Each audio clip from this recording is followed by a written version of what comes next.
Good afternoon, y'all. Welcome to the monthly. It is my 6 month episode. I'm so excited to finally be here. We made it, Coochie Gang. So cheers to us. It has been a hell of a journey. It has been an interesting journey. Everything that I've experienced, learned, and everything, the people I've met along the way, the people that have helped me along the way, everybody has played a centrifugal part to what I'm trying to have going on here at the monthly. And I'm so excited again just to have y'all here with me today, to celebrate the monthly, to celebrate women, to celebrate our reproductive justice and our reproductive rights, because we have rights. And in a post Roe world, um, it's so many things that are uncertain. So I just appreciate y'all for rocking with me this long. And I hope I continue to grow with y'all and glow with y'all. Shout out to Shariah with Urban Legends for coming last month and doing the episode with me. Don't Deal Heal. It was a really good episode. It was very informative on her behalf. If you haven't yet, I have all of her links over on the YouTube video. It's already been posted. Also, October is Domestic Violence Awareness Month. I'm pretty sure a lot of y'all are aware of that. And 1 in 10 women and men suffer or have suffered from an abuser with domestic violence. So I just want to recognize all the survivors. I want to honor the ones we've lost due to domestic violence. I was a victim of domestic violence, but again, I've always said I'm not a victim, I am a victor. I've never claimed it. And I feel like now I'm stronger for it. So I just wanted to recognize that really quick before we got into today's topic. Today's episode is entitled, But Do I Matter Though? Because, I mean, we ask ourselves that question just in life. We ask ourselves that question just on a regular basis. Like, does this matter? Do I really matter to be doing this? It's a little bit more deeper when it's dealing with your body. Nobody knows your body better than you know your body. And I've always felt that for the majority, people don't fake about things that are going on with them as far as ailments. I mean, who would want to wish that on themselves? You know what I mean? But when it comes to like the women's reproductive system and just history, as far as doctors, as far as gynecologists, healthcare professionals, just in general in the healthcare field, insurance companies, employers, and the insurance companies. When it comes to all of those entities understanding what a woman has going on, they're very tone deaf. It's very tone deaf. It's almost non-existent. Just had a friend from my previous job. She's currently pregnant. I think she has her baby in March of next year. However, the job is trying to oust her because, I mean, the closer this woman gets to having her baby, she's going to be going to the doctor more times than she was in the beginning. Like, she's getting closer to her due date. So why wouldn't you guys honor these? She's been at the company over a year, so she'd be able to get whatever FMLA or whatever it is that she needs. However, they're trying to terminate this lady because they're trying to say she was absent when she had to go do her doctor's appointments. And I just feel like that parallel is not even there. It's just a way, because this is an at-will state. I live in Oklahoma. This is an at-will state, and they can fire you pretty much for any reason, unfortunately. And reproductive issues or being pregnant or whatever does not fall under the umbrella of being protected. So unfortunately, that is something that happens with, like I said, a lot of employers, healthcare professionals, healthcare, buildings, hospitals, insurance companies, all of that. When I first started really recognizing what I had going on as PCOS, because I didn't find out I had endometriosis until I was 29, about to have surgery for fibroids. But the first gynecologist that I had was a guy. So that automatically spooked me out. I backed out. I didn't even go to the first appointment because I found out the day before that there was a husband and wife team, and I had gotten booked or registered under the man, not the woman. So I immediately backed out, and then I had to go back on the hunt for another gynecologist. I found another gynecologist. It was a woman that time, and she was so dry to me with everything that I explained, especially because her whole thing was, well, you haven't had a kid yet, so these are issues that you probably shouldn't be experiencing.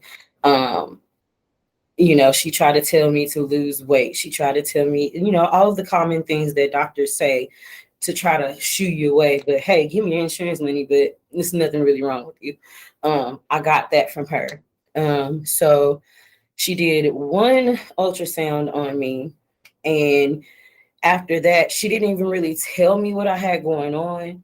She just said that it was my fallopian tubes and that she was going to recommend me to a specialist. Said specialist was going to do an ink test, is what they called it, where they shot some type of blue liquid stain into your your fallopian tubes. And if the substance gets stuck in your fallopian tubes, then you have a serious reproductive issue. If it doesn't do that and it spills out, you can have a baby. But at the time, I wasn't covered under any real insurance. The job that I had didn't have any real insurance like that. So the visit alone, just like the consultation, was going to be $500. At that time, that was just $500 I did not have. And so I just had to forego once again seeing what was wrong. All the time, I'm pretty sure my body is responding to whatever issues that I have going on, because every month I'm still having harsh periods. I'm still trying to work through my periods. I'm still trying to function and do other things through my periods. And it was really just a tough time until I found Dr. Duran, who ended up being my surgeon to remove the fibroids that I had on top of my uterus. So once I found Dr. Duran, she was the one that was thorough with me, that ran through everything that I really needed to be doing as far as my body was concerned to fight back against more cysts growing possibly. At the time, I was married, and so in the earlier years of our marriage, we tried to conceive, and it was unsuccessful because I had these unknown issues going on. I didn't know what was going on. But she was able to find those cysts, find those fibroids for me. And she still gave me a choice, even though surgery was what I wanted. She still gave me a choice as to if I wanted the surgery or not. She even considered my husband's opinion, which I didn't care about because this is my body either way. Like, he would have had no jurisdiction over there either way. But I went through with the surgery. I got the surgery. The surgery was successful. She was upfront with me about cysts possibly growing back and what to do in that situation. However, and how to take care of my body as my body was healing after the surgery. However, again, like I said, I was married at the time, and it became a very physically abusive relationship because he was a drug user. And because of that, he was checked out a lot. I didn't really have the emotional support that I guess I required in that time, especially after the surgery, because directly after the surgery, not even 72 hours after surgery, I got stumped out in a tub by him. He had on a pair of steel-toed boots. He had just got home from work, but he'd been high. And I don't know what about the house or whatever angered him, but he'd known that I just had surgery. He'd gone with me for me to go have the surgery. He didn't want to be there, but he was there. However, he just had total disregard for me and what I had going on and me trying to heal. And yeah, basically stumped me out in a tub.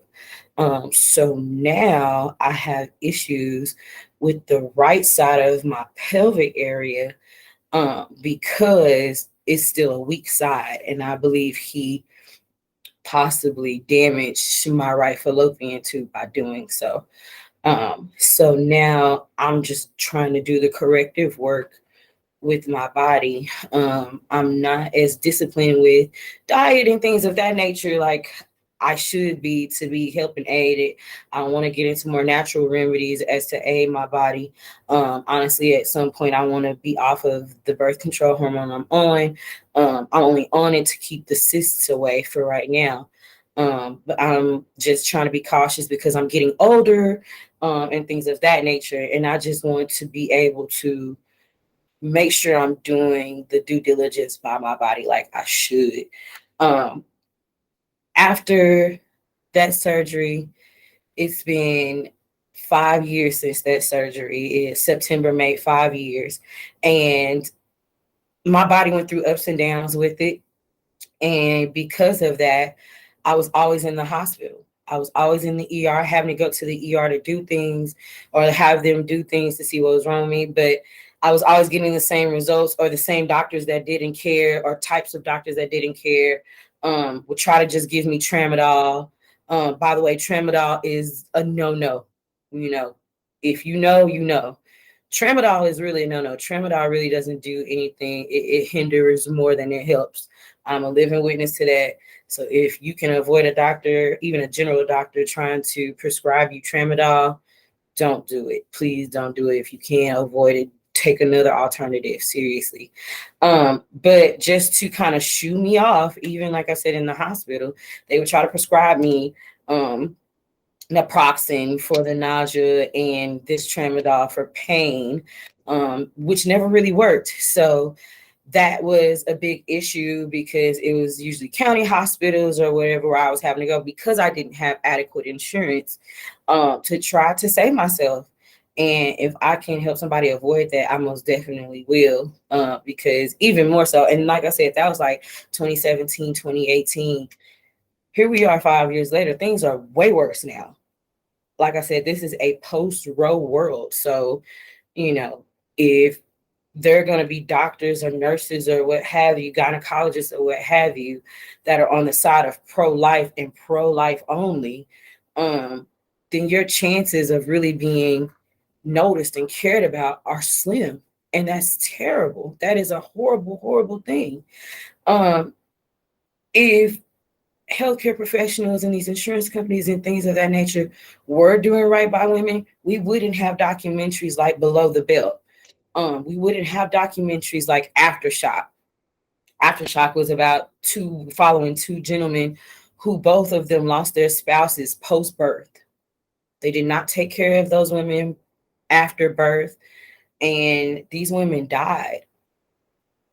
Hospital negligence, that's all that is. And that is a very horrible thought to even fathom, because you would think people would have a better regard for human life. But as we know, as we well know, that is not the case. As I always tell y'all, my whole premise is to advocate and educate and help. So please, please vote for the right people in your offices, because they can be a part of the type of people that you have to deal with in situations like healthcare, especially healthcare. It's a very delicate situation, especially for low income, low class, middle class citizens. Like, a lot of us women, we work 9 to 5s, we live paycheck to paycheck, and we can only do so much while trying to stay healthy and stay alive. So do your research. Do your research on your city, state representatives, all that stuff. Do your research on, different types of doctors, not just the gynecologists, because I know a lot of people that are trying to push away from Western medicine.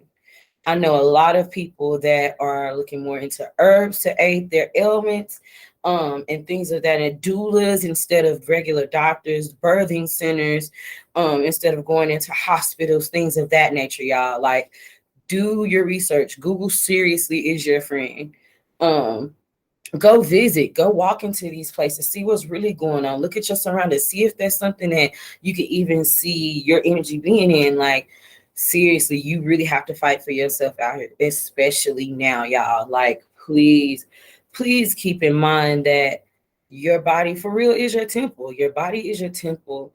And if you aren't your best self, you can't do nothing else. You're not going to be able to be great to anybody else, y'all.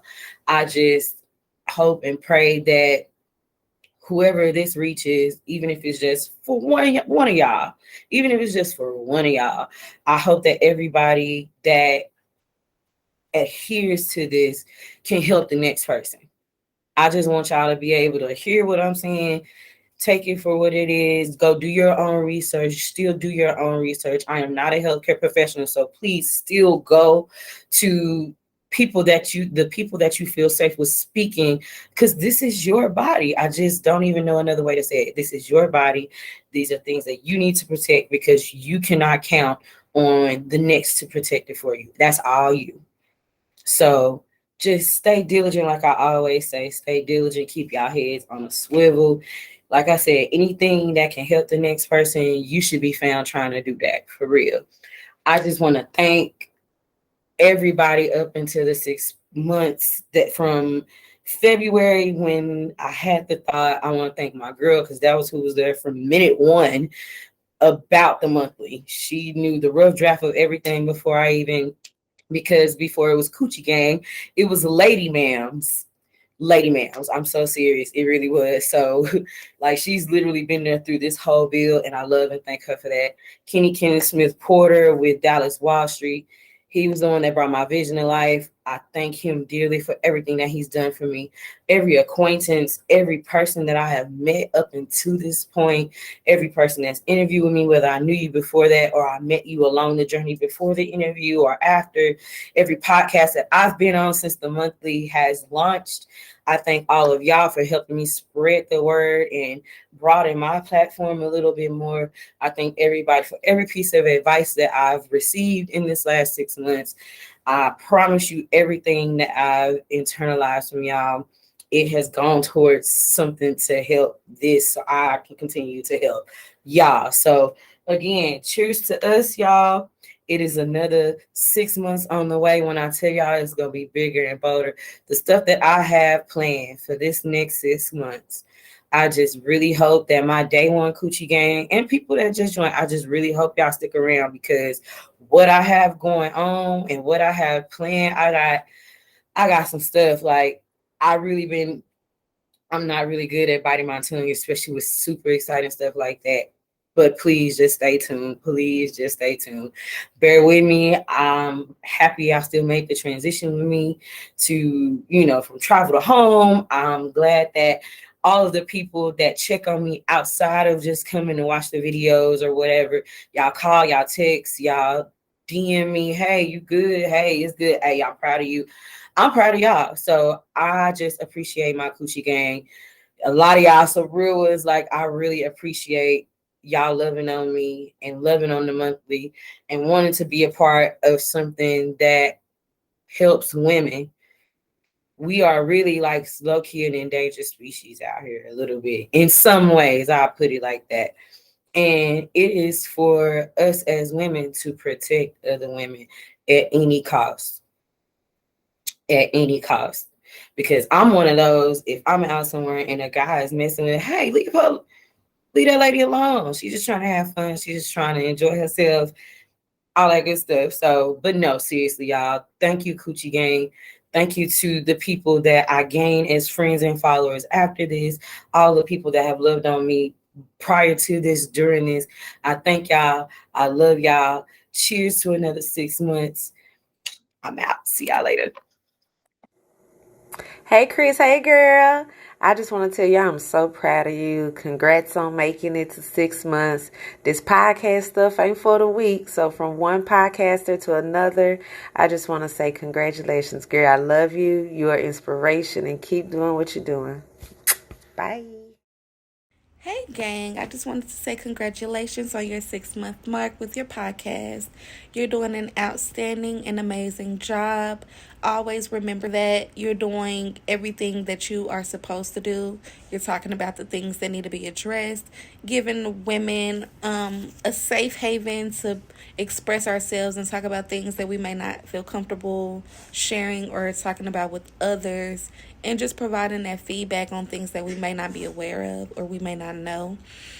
Thank you for being the voice for that, Continue being the reason people talk about the monthly. Continue being the reason people talk about Coochie Gang. We support you and we back you 1,000%. We love you, and you know it's up.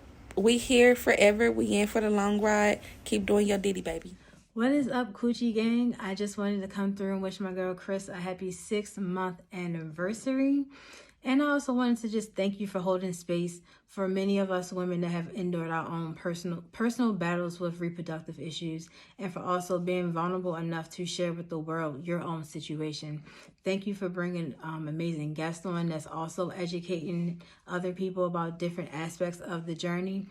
Please continue to have these conversations. Please continue to hold space, not only for us, but for yourself, because the work that you are doing is truly wonderful, and you are changing lives day by day, testimony by testimony. So don't stop now, girl. It is only up from here. Again, congratulations on your 6-month anniversary, and I wish you nothing more but the best. Happy 6-month anniversary to the Coochie Talks. I just want to thank you for sharing the information, for your honesty, your transparency, and giving women a space to talk about their health issues without feeling judged or, you know, feel like we're doing too much or we're saying too much on the internet. Thank you so much for that space.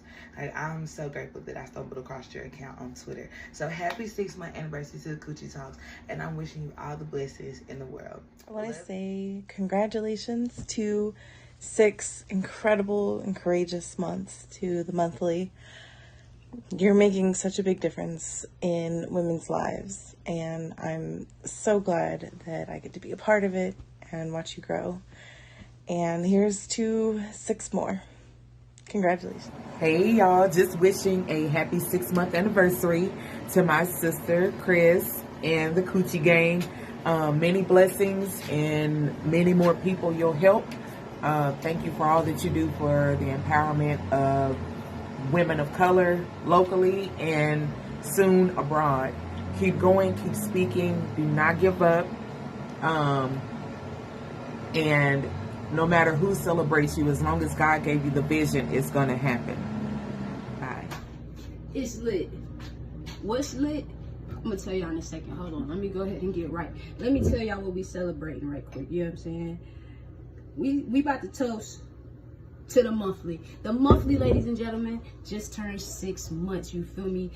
These days, 6 months, 9 months, 12 months, a year and a half. We celebrating all of that because it takes a lot to take a leap of faith and go for something that you believe in your heart is going to be beneficial. So shout out to you. Shout out to the monthly. Shout out to the Coochie Gang. Happy 6 months. Next time you see a video from me, it'll be a year. Holla.